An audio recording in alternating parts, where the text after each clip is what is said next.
استاد محترم، آپ نے حالیہ جو آنے والے الیکشن لڑنے کا فیصلہ کیا، آپ اس سے پہلے دارائل کے جو علماء اکرام تھے وہ جماعت علماء اسلام کی سپورٹ کر رہے تھے، فیصلہ کیوں کیا کہ علماء اکرام جو دارائل کے جو علماء اکرام ہیں ان کی قیادت کرتے ہوئے آپ الیکشن میں آپ نے حصہ لیا، اس کی بنیادی وجہ کیا بنی؟ بسم اللہ الرحمن الرحیم۔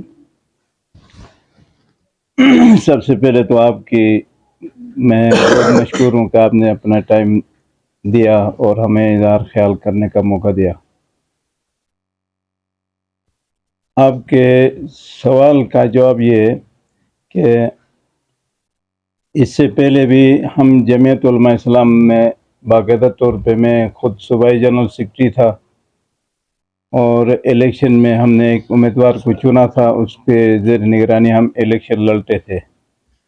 اب کی باری یہ ہوا کہ علاقے کے علماء نے علاقے کے حالات کو مد نظر رکھتے ہوئے، چونکہ سابقہ ہمارا کینڈیڈیٹ جو جمعیت علماء اسلام کا تھا وہ ایک ان پڑھ سا بندہ تھا، وہ دینی تقاضے کو پورا نہیں کر پا سکتے تھے، اس وجہ سے علاقے کے علماء نے محسوس کیا کہ اس کے لیے ایک کسی عالم کو منتخب کیا جائے تو زیادہ بہتر ہوگی۔ تو علماء میں بھی دارائل میں 3 جماعت کے علماء، جمعیت علماء اسلام کے اور جماعت اشاعت التوحید و سنت کے اور سپاہی صحابہ جمعیت اہل سنت والجماعت جو کہتے ہیں ان کے بھی ہے۔ تو یہ تینوں جماعتوں کے علماء نے مل کر آپس میں اتفاق کر کے یہ طے کیا کہ ہم اپنا مشترکہ کینڈیڈیٹ اس علاقے کے لیے منتخب کریں گے، اس وجہ سے ان کی تقاضا کے مطابق ہم نے یہ انتخاب کیا۔ اچھا مولانا صاحب، آپ یہ بتائیں، کافی دنوں سے یہ ہلچل چل رہا تھا کہ دیامر کے دارائل کے بالخصوص تمام علماء کرام ایک پیج پر ہیں، تو اس میں ایک خبر یہ بھی گردش کر رہی ہے کہ جماعت علماء اسلام کے کچھ علماء جو ہے اس گروپ کے حصہ نہیں ہیں، اور دیامر دارائل کے جو ہے آپ کیا سمجھتے ہیں کتنے فیصد علماء آپ کے اس اتفاق اور اتحاد کے اندر مکمل طور پر جو ہے قائم و دائم ہیں؟ جہاں تک جمعیت علماء اسلام کی بات ہے تو خود میں نے جمعیت علماء اسلام میں نئی رکنیت سازی میں نے اپنی رکنیت سازی حاصل کی ہے، اور میں سابقہ جنرل سیکرٹری تھا۔ تو چونکہ اس دفعہ ہم نے جمعیت علماء اسلام میں باقاعدہ تنظیم سازی میں نے حصہ نہیں لیے، اس کی الگ وجوہات ہے، اور جمعیت علماء اسلام کے جو علماء ہیں وہ ہم سے کوئی الگ نہیں ہے، وہ کوئی الگ گروپ نہیں ہے، وہ بھی ہمارے ساتھ ہی، میں خود جمعیت علماء اسلام کا ہوں، اور اب آگے دیکھتے ہیں کہ ٹکٹ کس کو ملتا ہے کس کو نہیں ملتا، وہ الگ سی بات ہے۔ رہی یہ بات کہ ہمارے ساتھ علماء کرام، تو ہماری پہلی سب سے شروع کی جو میٹنگ تھی اس میٹنگ میں ہمارے ساتھ علماء تھے، کوئی 300-400 تھے شاید، یا اس سے بھی زیادہ تھے، تعداد کا پورا مجھے علم نہیں ہے، لگ بھگ 400 کے قریب علماء تھے، لیکن اس وقت دارائل کے صرف دارائل کے علماء تھے، خنبری ڈورشال کے علماء اس میں شامل نہیں تھے۔ اس کے بعد اس آج کے پروگرام میں ڈورشال خنبری کے 100% علماء وہ بھی ہمارے ساتھ شامل تھے، اور دارائل کے بھی 95% علماء، 90-95% علماء اس ہماری پروگرام میں شامل تھے، اور کچھ علماء باہر تھے، تو یہ ہمیں معلوم نہیں کہ وہ کس وجہ سے باہر رہ گئے، کوئی مصروفیات ہوں گی یا کوئی ایسی کوئی وجہ ہوگی۔ آپ کیا رائے رکھتے ہیں کہ آنے والے مستقبل میں جو ہے آپ الیکشن جماعت علماء اسلام کی ٹکٹ پر لڑیں گے یا آزاد حیثیت سے لڑنے کی آپ کی خواہش ہے؟ جی، میں جمعیت علماء اسلام کی ٹکٹ پر لڑوں گا۔ ٹکٹ نہ ملنے کی صورت میں سر، عربی ایک امیدوار کے پاس دارائل حلقہ 3 سے الیکشن لڑ رہے، یہاں اس وقت منسٹر ایکسائز کی ذمہ داریاں اس کو نبھا رہے ہیں، خدا نخواستہ اگر صوبائی حکومت اس کو پریفر دے دی تو آپ کس ٹکٹ پر؟ یہ نہیں ہو سکتا کہ ٹکٹ نہ ملے، کیونکہ اس کی وجہ یہ ہے کہ یہ ٹکٹ جمعیت علماء اسلام کے ایک پراسس کے مطابق ملتا ہے، اور اس میں جو ایک منسٹر ہے، ایک عام سا بندہ ہے، یہ نہیں دیکھا جا سکتا ہے۔ جیسے پچھلی دفعہ جو حاجی شابق صاحب تھے، باقاعدہ طور پہ وہ جمعیت علماء اسلام کے منتخب ممبر تھے، اس کے باوجود بھی اس کو ٹکٹ نہیں ملا، مولانا مفتی ولی کو ملا. تو یہ اپنا ایک پروسیس ہے جمعیت علماء اسلام کا. چلو استاد جی، اب الیکشن کا آپ نے باقاعدہ اس میں حصہ لیا، الیکشن کے میدان میں آ گئے ہیں. اب عوام کے حقوق کی دفاع آپ لوگوں نے کرنی ہے. کس طرح آپ کی عوام کی دفاع کریں گے؟ دو چیزیں ہیں. ایک تو یہ کہ عوام کے حقوق عوام تک پہنچانا، تو عوام کے حقوق عوام تک ہی پہنچ جائیں گے انشاءاللہ.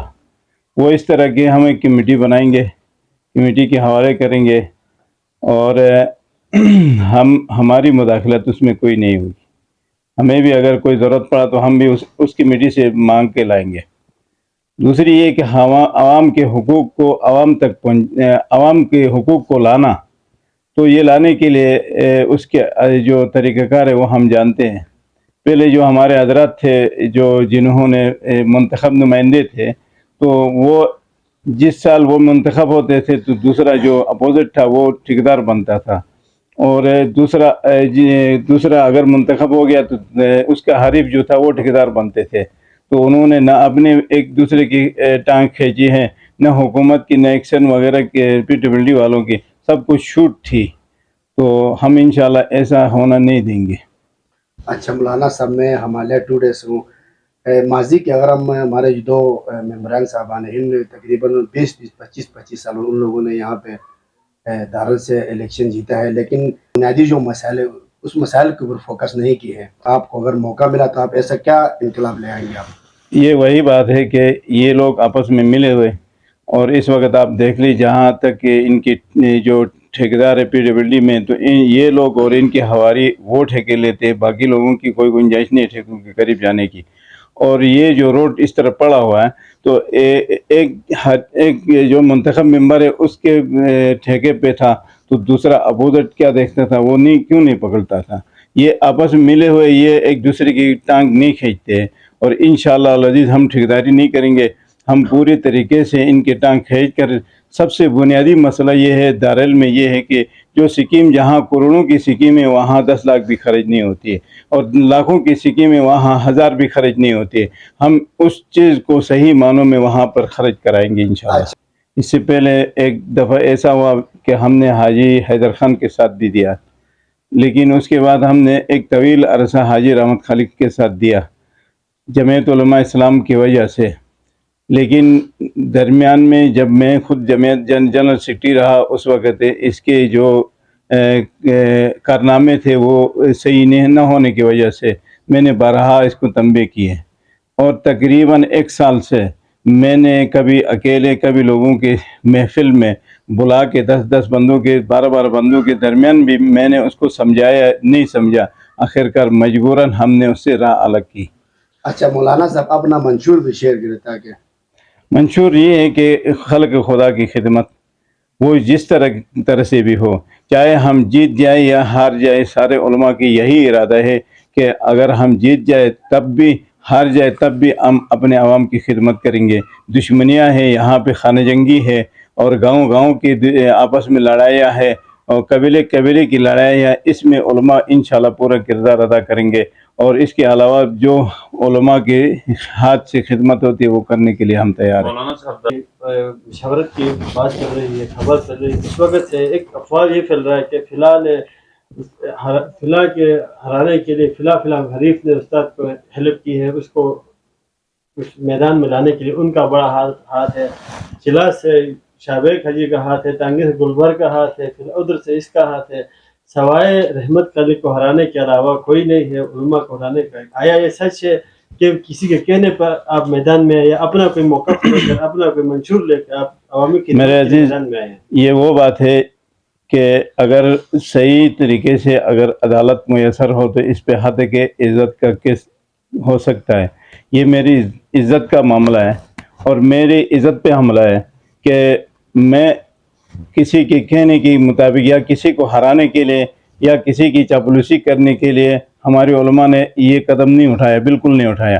اس پہ میں قسم بھی کھا سکتا ہوں، اللہ کی قسم واللہ باللہ، کہ نہ کسی کی کہنے کے مطابق، نہ کسی عالم نے کسی کی کہنے کے مطابق، نہ میں نے کسی کے کہنے کے مطابق یہ قدم اٹھائے، نہ اس حوالے سے کسی کے ساتھ یہ ایسی کوئی بات ہوئی.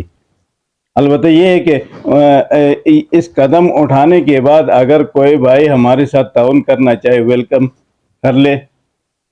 مولانا صاحب آپ نے جو قدم اٹھایا ہے قبائلی دشمنیوں کو ختم کرنا، آپس میں تفرقے ہیں ان کو ختم کرنا، اس حوالے سے حکومت وقت کی بھی ایک ذمہ داری بنتی ہے کہ وہ ایسی کمیٹی کے ساتھ دے اور اس کے ساتھ تعاون کرے. تو آپ کا حکومت وقت کے لیے کیا جو ہے سوال ہے، آپ کیا رائے رکھتے ہیں کہ حکومت وقت کو آپ کے ساتھ تعاون کرنا چاہے، کس سلسلے میں تعاون کرنا چاہے، حکومت کے لیے آپ کا کیا پیغام ہے؟